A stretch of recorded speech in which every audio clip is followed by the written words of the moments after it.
ரொம்ப ஈஸியான அதே சமயம் ரொம்ப டேஸ்டியான ஒரு ஸ்வீட் செய்ய போகிறோங்க. ஆமாம், ரவா லட்டு தான் செய்ய போகிறோங்க. அது எப்படி செஞ்சோம் அப்படிங்கிறத உங்களுக்கு காமிச்சிட்டே சொல்கிறேன் வாங்க. ஒரு கடாயில் ஒரு 3 டேபிள் ஸ்பூன் ஆயில் எடுத்துக்கோங்க. உங்களுக்கு கீ வேணும்னாலும் கீ ஆட் பண்ணிக்கலாம். நாங்கள் இன்றைக்கி ஆயிலில் தான் இதை வறுத்துருக்கோம்.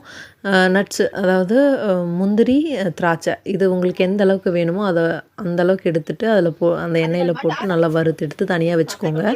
அதே ஆயிலில் நம்ம வந்து ஒரு படிக்கு கொஞ்சம் கம்மியாக, அதாவது 3/4 படி அளவுக்கு வெள்ளை ரவை எடுத்துருக்கோம். அதே ஆயிலில் போட்டு கொஞ்சம் கலர் மாறி வர்ற அளவுக்கு மீடியம் ஃப்ளேமில் வச்சு கைவிடாமல் கிளறி விட்டு கலர் மாறினதும் எடுத்து தனியாக வச்சுக்கோங்க. இப்போ 3/4 படி அளவுக்கு வெள்ளை ரவை எடுத்துருக்கோன்னா அதே அளவுக்கு ஒயிட் சுகர் எடுத்துக்கோங்க. ஒயிட் சுகரை வந்து நம்ம மிக்சியில் போட்டு ஒரு 2 பல்ஸ் நல்லா அடித்து எடுத்து வச்சுக்கோங்க. அது வந்து தொட்டு பார்க்குறப்போ லைட்டாக கொரகொரப்பாக இருக்கும். அந்த மாதிரி எடுத்து வச்சுக்கோங்க. எடுத்து வச்சுட்டு நம்மளுக்கு தேவையான அளவுக்கு பால், நாங்கள் வந்து 1 டம்ளருக்கு கொஞ்சம் கூட எடுத்துருக்கோம் பால். அதை காய்ச்சி அந்த சூட்டோடு தான் ஊற்றணும், சரிங்களா?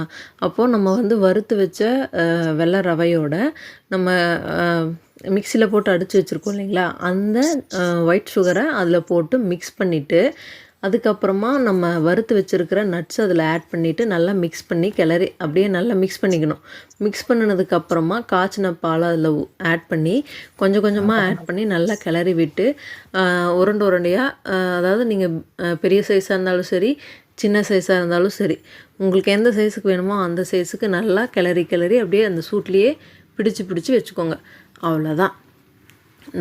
நம்மளுக்கு ரொம்ப ஈஸியாக செய்யக்கூடிய ஒரு ஸ்வீட் ரெசிபி இது. அது ரெடி ஆயிடுச்சு.